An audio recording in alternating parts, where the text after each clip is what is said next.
ఎంత రాజకీయ ప్రత్యర్థులైనా కూడా అనుకోకుండా అప్పుడప్పుడు కలుసుకోవడం, ఆప్యాయంగా పలకరించుకోవడం అనేది వెరీ కామన్. కాకపోతే ఒక్కోసారి కలుసుకునే సమయం, సందర్భం కూడా ఇంపార్టెంట్. దీన్నే హైలైట్ చేస్తూ మాట్లాడారు సీఎం చంద్రబాబు. బోండా ఉమా, అంబటి రాంబాబు ఒకే వేదిక మీద కనిపించడం అది కాస్త వైరల్ గా మారడంతో గట్టిగానే రియాక్ట్ అయ్యారు.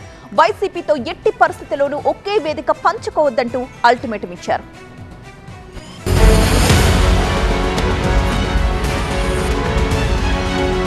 ఏపీలో ముద్రగడ పద్మనాభం సంతాప సభలు వరుసగా జరుగుతున్నాయి. ఈ సభలకు పార్టీలకు అతీతంగా నేతలు వెళ్తున్నారు, మాట్లాడి వస్తున్నారు. అలాంటి సందర్భాల్లో ఒకే వేదికపై తమ రాజకీయ ప్రత్యర్థులను కలుస్తున్నారు, కలుపుగొలుపుగా మాట్లాడుకుంటున్నారు కూడా. అలాంటిదే గుంటూరులో ముద్రగడ పద్మనాభం సంతాప సభ జరిగింది. టీడీపీ నేత బోండా ఉమా, వైసీపీ నేత అంబటి రాంబాబు ఇద్దరు ఆ సభకు వెళ్లారు. ఇద్దరు ఒకే వేదికపై కనిపించారు. పైగా చాలా ఆప్యాయంగా మాట్లాడుకున్నట్టు కనిపించింది. ఇది ఏపీ రాజకీయాల్లో డిబేటబుల్ పాయింట్ అయింది. ఉప్పు నిప్పులా ఉండే రెండు పార్టీల నేతలు సరదాగా ముచ్చటించుకున్న వీడియోలు నెట్టింట వైరల్ అయ్యాయి.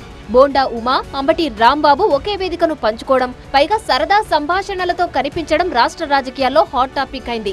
అయితే బోండా ఉమా, అంబటి రాంబాబు ఎపిసోడే కాదు, ఈ మధ్య వరుసగా జరిగిన ఇలాంటి ఘటనలు క్యాడర్లో తప్పుడు సంకేతాలు పంపుతున్నాయన్న భావనలో ఉన్న టీడీపీ అధినాయకత్వం అలర్ట్ అయింది. ఈ పరిణామాలపై సీఎం చంద్రబాబు గట్టిగానే రియాక్ట్ అయ్యారు. పార్టీ నేతలతో జరిపిన టెలికాన్ఫరెన్స్ లో ఈ ఘటనలను ప్రస్తావిస్తూ గట్టి హెచ్చరికలే ఇచ్చారు.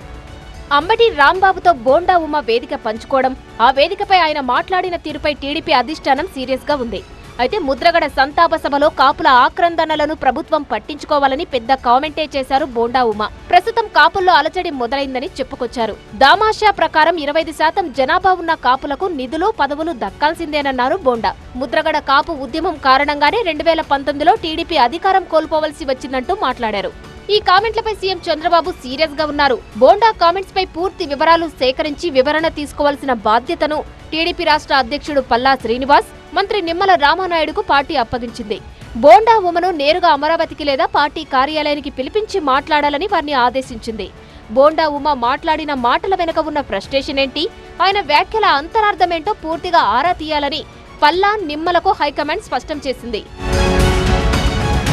అంతేకాదు, వైసీపీ నేతలతో ఎట్టి పరిస్థితుల్లోనూ వేదిక పంచుకోవద్దని టీడీపీ నేతలకు చంద్రబాబు క్లారిటీ ఇచ్చారు.